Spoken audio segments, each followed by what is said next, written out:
But not today. Not so much, okay, all right? But I'm working on it. En español, puedes ponerte este micrófono en tu... Put this on? Yes, please. How about that? You see, now you're practicing your listening as well. All right, so here we go. So the first question comes from North America. What is the role of empathy in leadership, especially in this day and age where we live in so much polarization? Oh my God, what a huge question. Let me start off with saying the biggest part of that question is something called AI. And I'm not talking about artificial intelligence. I'm talking about the anxiety index. Go ahead. Perfect. Second question. This is from... Oh, you got to translate it? No, I'm reading because I do not memorize all the questions. They'll send them to me to make it more effective. Can we answer your question? Yes. Okay, fine. Yes. Next one comes from... Les cuento, ¿qué? Excuse me.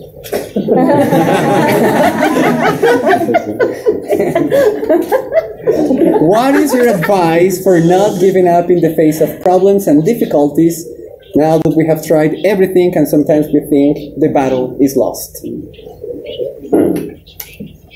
Problems and difficulties come with this package called life. We're all going to have problems and difficulties. The challenge is to take the baby steps to continue to go forward. And sometimes we have to take those baby steps in the rain. Everyone's willing to work when the sun is shining and the skies are clear. Everyone's willing to work. But sometimes you gotta do your best work in the rain. I believe that. And that makes me think of a conversation with my favorite rapper, the Notorious B.I.G. They were talking about struggle. And Biggie says to me, we got to go forward. Through the fire, through the pain, baby steps in the rain, while all about you being the same, be the player, not the game. And if you don't know, ask. Now you know. That's how that goes. We'll try that one more time. If you don't know, ask. No. You're messing up the whole thing. If you don't know, now you know. All right, we'll try that one more time. And if you don't know, now you know. Gracias. Gracias. Next one comes from Latin Pyme. What is your greatest lesson for those who are starting a business, taking into account how the way of doing businesses has changed nowadays? You've got to be doing something that you love. It cannot just be, I want to make money. Everybody wants to make money. But to be truly successful, not just monetarily, but to like that person that you see in the mirror when you get up in the morning every day, you got to be doing something that you love, and you've got to be doing it even when you have to do it for free. One of the hardest parts about being an entrepreneur is sometimes everybody gets paid but you.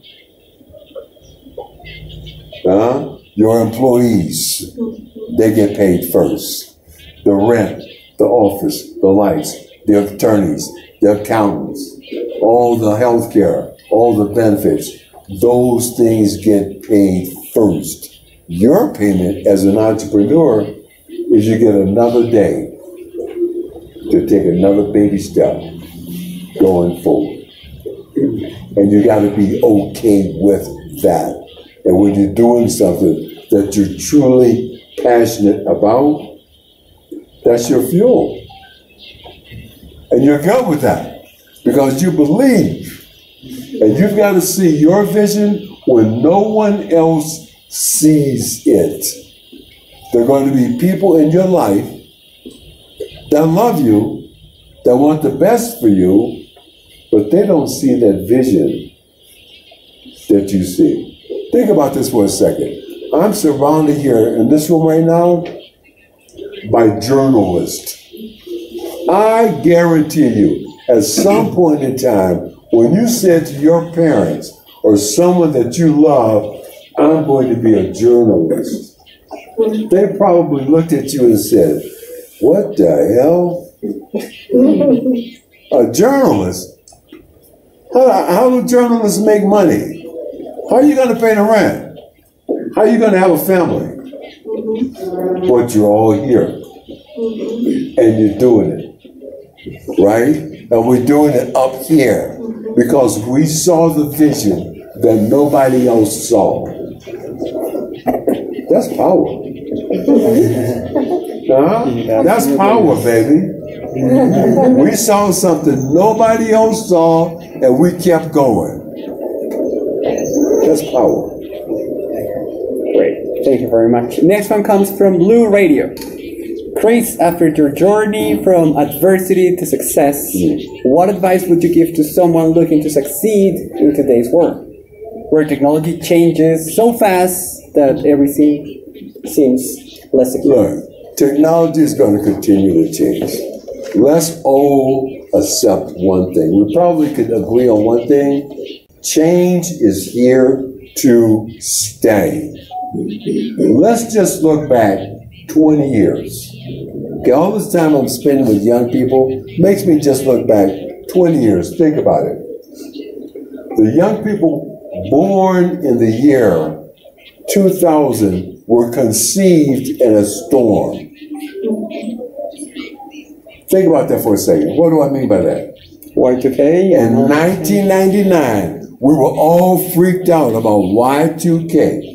Remember that? Yes. It's a non-event now, but at that point in time, we all thought the world was going to end. My point is, the children born in the year 2000 were conceived in a storm. Fast forward on that timeline 1 year. Just as many of those babies were learning how to walk, what happens? 9/11. Fast forward 7 years, what happens? Global financial crises. Fast forward 12 years, what happens? Politics, polarization, and a pandemic. Change is here to stay. Right? The question is, how do we embrace and adapt to change? The first thing you got to know is coming. We don't know the specifics. And some of the changes are going to be positive. We got something that might be getting ready to happen positive in America right now. And I ain't gonna say nothing else about that. I know. Good. Next one comes from Garrapatudo Podcast. What are you proud of? Man, the thing that gives me the greatest pride in my life is I have been selected for 16 years in a row as the world's greatest grandfather. Oh, 16 years in a row, baby. And I won that election by 1 vote. That's my granddaughter. Yeah, that's my granddaughter, right? 16 years in a row, and my granddaughter, you think about it. Let's just go back for a second. Okay, this is a big question. Proud. My mother made a decision. She will be the last person in the history of her family to ever pick cotton. For 400 years in America, the only thing anybody in my family ever did was pick cotton. She made a decision. My child will never pick cotton. That's called permission to dream. She gave that to me. I passed it on to my son, who became the first person in the history of our family to ever go to college. But now we're passing it on to my granddaughter. And for her, there are no more firsts. For her, there's only now and next. That's what I'm proud of. Great. Okay? And that's not just my grandchild, but this whole generation. These 15, 16-year-olds around the world globally, those are all my kids.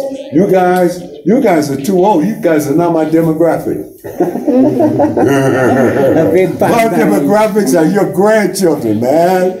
Your son. That's my demographic, okay? True. Totally true. Okay. Next one comes from Pixel.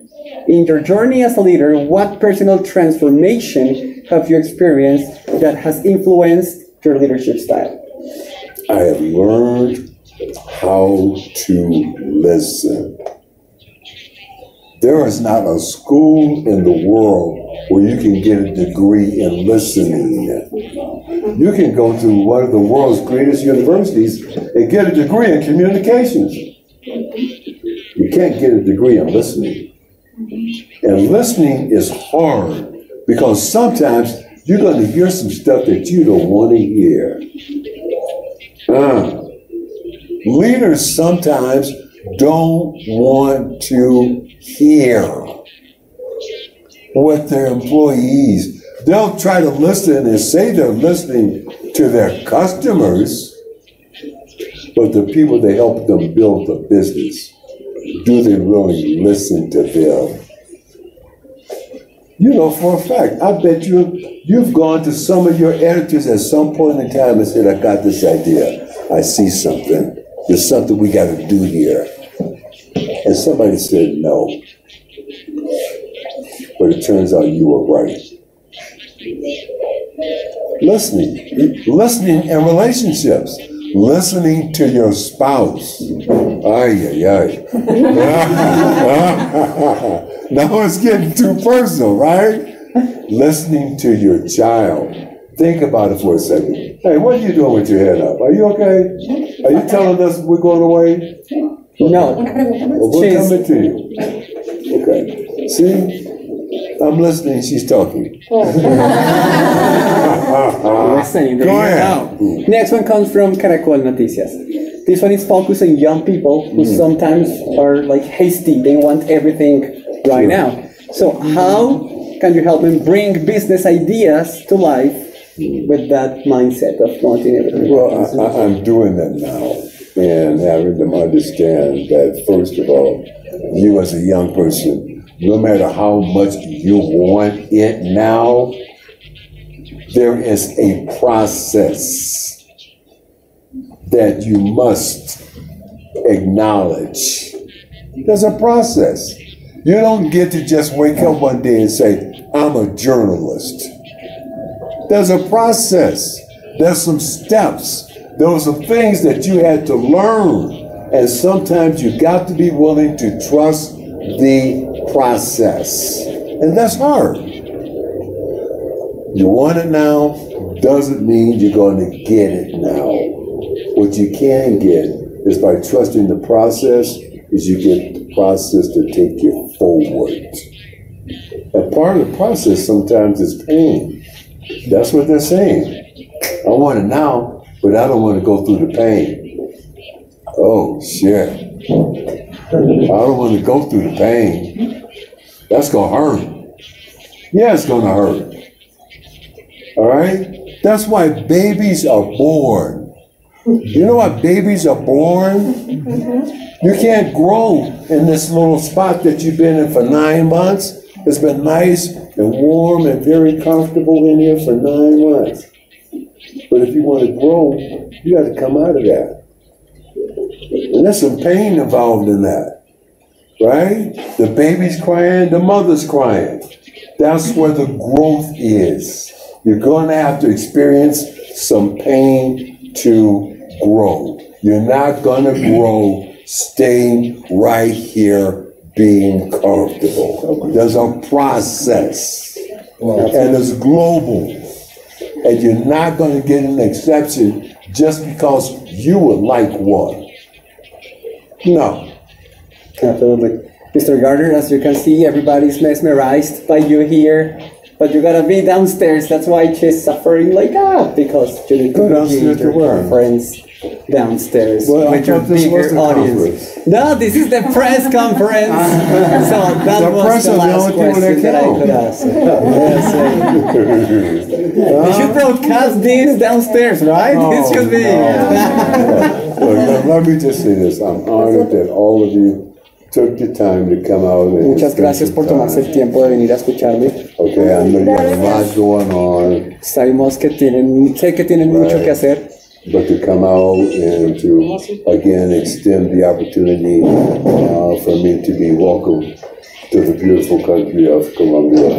Thank you. pero venir y hacerme sentir bienvenido en Colombia y darme esta oportunidad es algo que les agradezco. Muchas gracias. But next time, when I come back, bring the sunshine. I know, that's our promise. What is this?